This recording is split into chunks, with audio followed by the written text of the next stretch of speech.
Understanding Ohio's OVI, physical control, and reckless operation offenses.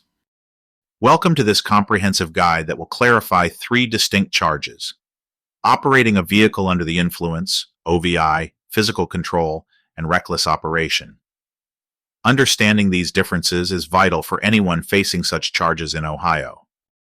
Let's begin with OVI, often referred to as DUI in other states. To secure an OVI conviction, prosecutors must prove that the defendant operated a vehicle while impaired by alcohol, drugs, or both. Operation specifically refers to the defendant moving the vehicle or causing it to move. Both the movement of the vehicle and the impairment must be established, which can be supported by chemical test results or evidence of actual impairment. The legal blood alcohol concentration limit for regular drivers is 0.08%.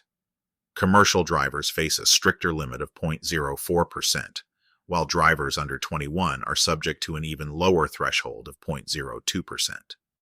The penalties for a first-time OVI are significant and mandatory. Courts are required to impose at least 3 days in jail, which may be served through a driver intervention program, and can sentence offenders to up to 6 months. They can also place the defendant on probation, require drug and alcohol testing, and mandate substance abuse evaluations and treatment. Physical control charges, while often confused with OVI, are notably different. This offense occurs when an individual is in the driver's seat with possession of the keys while under the influence, even if the vehicle is not running. Importantly, physical control is classified as a non-moving violation, meaning it does not add points to the driving record, and insurance companies typically do not increase rates based on this conviction alone.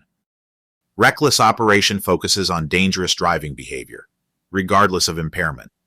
Prosecutors must prove that the driver exhibited willful or wanton disregard for safety. A first offense is usually classified as a minor misdemeanor, with a maximum fine of $150 and 4 points added to the driving record, which generally has a lesser impact on insurance rates compared to an OVI conviction. When developing defense strategies, each case requires a careful examination of the evidence. In cases involving OVI charges, defense attorneys often question the legality of traffic stops, the accuracy of field sobriety tests, and the reliability of chemical test results. In some instances, negotiating a reduction to charges of physical control or reckless operation can be beneficial, as these offenses typically carry fewer long-term repercussions. Physical control cases often hinge on whether the defendant was in the driver's seat and had access to the keys, as well as whether the vehicle was operable at the time, such as if it had mechanical issues that would prevent it from being driven. Additionally, as with OVI cases, the prosecution must demonstrate impairment, which allows for contesting evidence of intoxication. For reckless operation charges, attorneys frequently challenge the credibility of witnesses or dispute the interpretation of the defendant's driving behavior.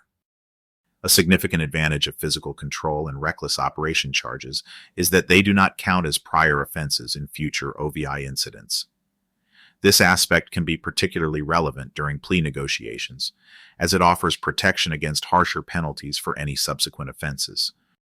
An experienced defense attorney can assess the specifics of each case, including the strength of the evidence, the defendant's prior record, and jurisdictional tendencies, to develop the most effective defense strategy. This may involve contesting the charges in court, or negotiating a favorable plea agreement that aligns with the client's best interests. The law offices of Brian J. Smith offer free initial consultations and case evaluations by calling 800-641-1970. Ultimately, the success of a defense often hinges on early intervention and a comprehensive evaluation of all available evidence. Each charge has distinct elements that prosecutors must prove, making a thorough understanding of these differences vital for crafting an effective defense strategy.